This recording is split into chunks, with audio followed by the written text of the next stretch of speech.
खुदावंद यीशु मसीह के नाम में आप सबको सलाम। इब्रानियों का खत उसका 10वां बाब और उसकी 38वीं आयत मुकद्दसा में लिखा है, और मेरा रास्तबाज बंदा ईमान से जीता रहेगा, और अगर वो हटेगा तो मेरा दिल उससे खुश ना होगा। लेकिन हम हटने वाले नहीं कि हलाक हो, बल्कि ईमान रखने वाले हैं कि जान बचाएं। आमीन।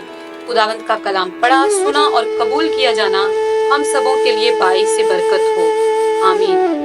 मेरे अजीजों, कलामे खुदावंद बयान करता है कि बगैर ईमान के खुदा को पसंद आना नामुमकिन है। इसलिए खुदा चाहता है कि हम खुदा पर ईमान रखकर ईमान से भरपूर जिंदगी गुजारें और अनदेखे को गोया देखकर खुदा पर ईमान रखें। हकीकी ईमान खुशगवार हालात का मोहताज नहीं, बल्कि हकीकी ईमान ये है कि हर तरह के हालात में खुदा पर भरोसा, खुदा से उम्मीद और खुदा पर ईमान रखा जाए। इसलिए खुदा नहीं चाहता कि उसके रास्तबाज बंदे ईमान से हट जाएं, क्योंकि लिखा है कि अगर मेरे रास्तबाज बंदे ईमान से हट जाएंगे तो मेरा दिल इससे खुश ना होगा। और फिर लिखा है कि हम हटने वाले नहीं कि हलाक हों, बल्कि ईमान रखने वाले हैं ताकि अपनी जानों को बचाएं।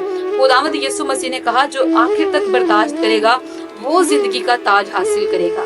इसलिए हर तरह के हालात में खुदावंद पर ईमान रखें और खुदा पर भरोसा रखें, क्योंकि खुदा ही जिंदा और कायम रहने वाली जात है, और रास्तबाज जो है वो खुदा पर ईमान रख के रास्तबाज ईमान के साथ जीता है। आइए खुदावंद पर ईमान रखें, हालातों की जानिब ना देखें, बल्कि अपने जिंदा खुदा पर ईमान रखें और ईमान के साथ जिंदगी गुजारें।